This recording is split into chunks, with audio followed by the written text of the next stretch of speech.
Welcome to EDC's Week in Review, your May 17th edition.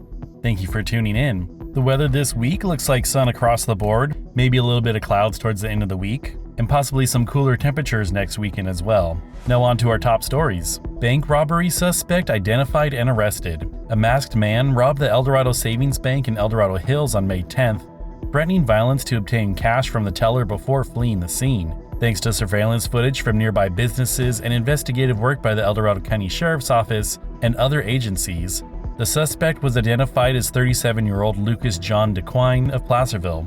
After a multi-day investigation, DeQuine was arrested on May 16th. Placerville seniors displaced by burst pipe. A burst pipe flooded the Cottonwood Senior Apartments in Placerville on a Saturday night, forcing evacuation of 80 to 90 elderly residents.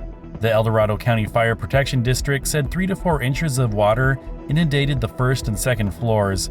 While some residents stayed with family, others were put up at a local Best Western hotel. As of the following Monday, 16 to 20 units remained uninhabitable due to moisture damage, with 7 to 8 expected to take a month to repair. Euthanized Swan. A swan at Cameron Park Lake had to be euthanized after getting entangled in discarded fishing line and swallowing a large portion. Leslie Ackerman of Sierra Wildlife Rescue found the injured bird with the line stuck in its mouth and neck wounds. X-rays revealed that the line had accordioned the swan's intestines. The incident occurred after containers meant for discarding lines were tampered with in the park. Wildlife experts urge proper disposal of fishing line to prevent harming animals. Vehicle fires challenge crews across county. Firefighters responded to several vehicle fires recently, working swiftly to extinguish the blazes before they could escalate. In Placerville, a dump truck from a local mine caught fire at a Highway 50 intersection, with crews extinguishing the fully engulfed vehicle cab within minutes. On the Bass Lake on-ramp to Highway 50, another truck fire threatened vegetation before containment.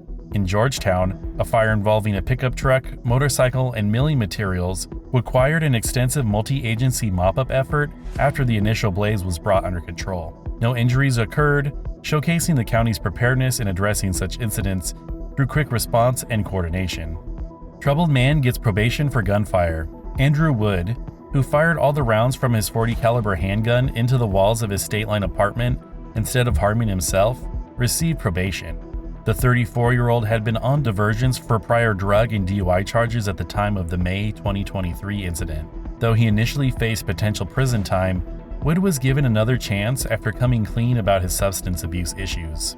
AT&T denied land service withdrawal. The California Public Utilities Commission rejected AT&T's request to stop its obligation as a carrier of last resort, ensuring the telecom giant must continue providing landline access in the county. Residents, especially in rural areas, had voiced concerns about losing a vital communication lifeline. The denial followed significant public participation opposing AT&T's withdrawal plans.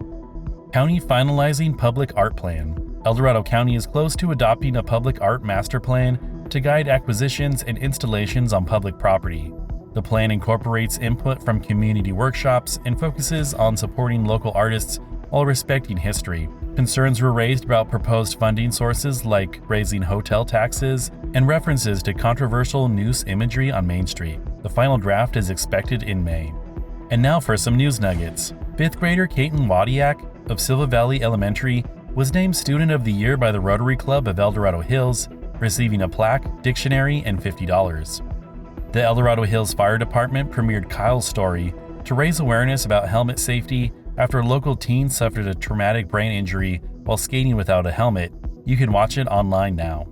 Fort County High School seniors Adriana Vasquez, Lucy Padilla, Chloe Alney, and Nia Henderson received the annual $500 Young Artist Awards, recognizing outstanding work in music, art, theater, and nature art. And on to our closing stories. Youth Drive AIDS Fire Victims. The annual Hands for Hope Youth Toiletries Drive collected over 7,300 items this year to support those in need, especially Caldor fire victims displaced from homes. Students from schools across the county partnered with businesses to gather donations of supplies like dental items and sunscreen. The goods will go to nonprofits serving the community, as well as an emergency pantry ran by the youth organization. Lady Grizzlies win league title. After a slow start to the season, the Golden Sierra High School softball team hit their stride to finish 9-1 in Sierra Delta League play and claim the championship. Led by Senor Olivia Totilas, and a team that came together. The Lady Grizzlies swept their first 8 league games before losing their final matchup in an attempt at an undefeated season. The title is the program's first since 2013. This has been EDC's Week in Review, your May 17th edition. Thank you for tuning in, and as always, if you enjoy our content, please like, subscribe, and share with a friend.